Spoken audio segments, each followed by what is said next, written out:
Well, it's another chapter to be written into snooker's most hallowed of stories. Mark's name is written into it many times, but I'm sure just absolutely elated to be in the mix again Sunday and Monday. It's what you left a queue for. Yeah, delighted, mate. Also making history as well. First time to be pulled off in the semi-final, so it's always nice to create records. But no, I mean, Stuart played great, I thought, from start to finish, and I felt like I was just hanging in there. Had to dig in just to stay with him. Thought the session yesterday when he beat me 6-2, he played fantastic. And every time he got in, he just looked like he was going to win it in one visit, and more times than not, he did. We were just talking about that before you were coming up. I've been calling you the demolition man because of how you've been playing this week. It's just been fast, it's been loose, it's been decisive, saying what you want to go for. Mafflin gone. Alan, you dealt with brilliant. Your quarter-final was, again, a demolition job.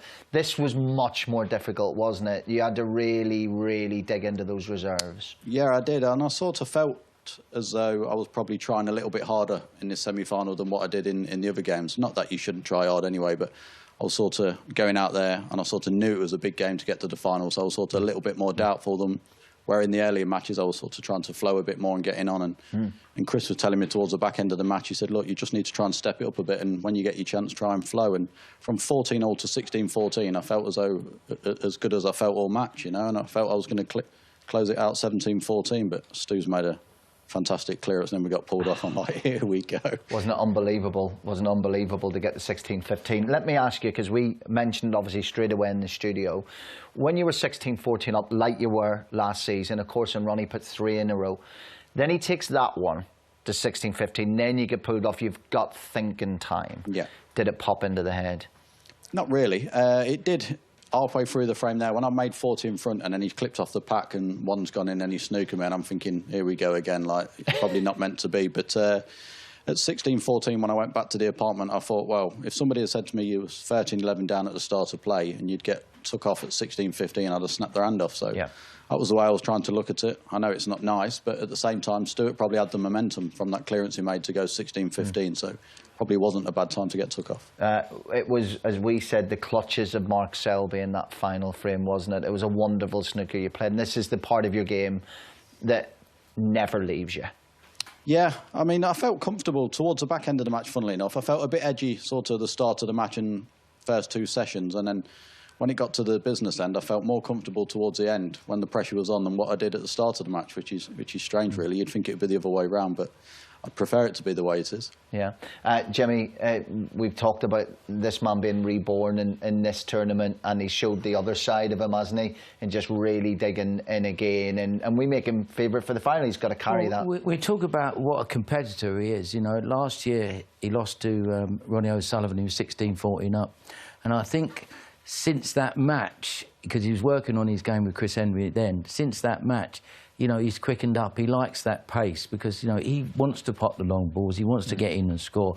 But if it goes tactical, that's when it gets a bit slower. But he's you know, he wins most of them frames as well, so it doesn't really make no difference to him. But he does prefer to pop the long balls, get in and score. And this year you started off, you won the European. You've played well all season, and the way you started off in this World Championship, you've got to fancy the job now. Yeah, of course. I mean, I'm confident in my game. I'm probably as happy as I've been for a few years in my game, mentally and physically. So that's all you can ask for coming into any competition. But it's nice to be feeling like that in the big one. Yeah, the back-to-back 1-3-4s were just flowing great snooker. This moment is about the 4th fist pump. As soon as you got a point over the line, we could see how much it went. There's no well done or anything there. There wasn't sort of any sort of, like, you know, good luck or what? No, I mean, I get on great with Stu, you know. He's a great lad and a fantastic player. So, I mean, you know, it's a horrible game to lose. I'd have been devastated as well if I'd have lost. But I'd have still said well done and wished him all the best. But everyone's different, you know. I mean, I don't take it to heart, you know. I guess, obviously, people deal with it different. And obviously, he's going to be gutted for a few days. But he'll come back stronger, and I'm sure, obviously, he'll be back battling again in a few years' time. Yeah, you're both top lads. I imagine you put your phone in, there'll be a good luck message to you there when you put it on, Stuart, because as you know, you've got a good relationship. Right, let me ask you about this. How did you feel about being told to take your shot yesterday when it was what? I get used to it, Colin, to be honest. You know, it's not the first time it's happened. And to be fair, it was only close to 3 minutes.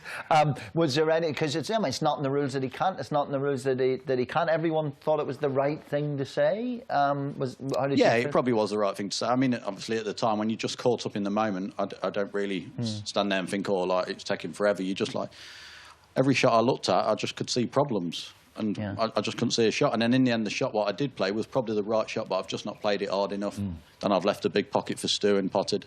I think in Ireland a few years ago, I took like forever on a shot, and Neil was texting me a few weeks later, just having jokes about it. And I think I set up a ball on the practice table and said to him, look, I've still been thinking of this for 5 minutes and I still don't know what to play.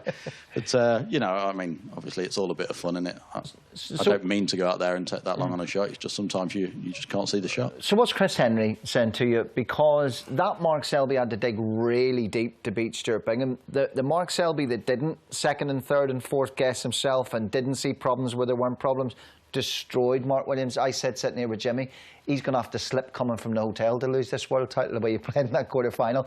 Is Chris saying to you that's the Mark Selby he wants to see tomorrow? Yeah, he's just saying to me to play a little bit more on instinct, especially when you're in the balls and it's obvious. Sometimes I'll sort of second-guess myself, and I do it in practice. All the while I'll just get on with it and flow. But when I get out there, sometimes for whatever reason, something upstairs just kicks in and I think, oh, hang on a minute, shall I just have a look at that one, rather than think I just want to rush and be careless. But he's saying to me, just trust your instinct. More times than not, it's the right shot. But because I'm not used to doing it so much in matches, I'm more of a thinker. When I play it seems quite difficult at the moment. But over the last year, I'm getting more and more used to it, and I need to keep on doing it. It's formidable if you can get that mindset he's telling you. But for people that don't watch snooker all the time, Chris Henry's a coach, and Chris Henry is currently working with Mark Selby and one Sean Murphy. So let's talk turkey. Who's giving them the higher percentage? Because tomorrow, I mean, how does this work? Giving him, but what's this work? How's this work tomorrow? This is the absolute issue. This. Yeah, I mean, I said that to Chris because Sean played Mark Davis in the first round, and Mark Davis is with Chris Henry as well. So I said, well, how does it work when you've got both players playing against each other? And he said, look, I just go in, see the player. We don't even mention about the other player who you're playing. You just go in.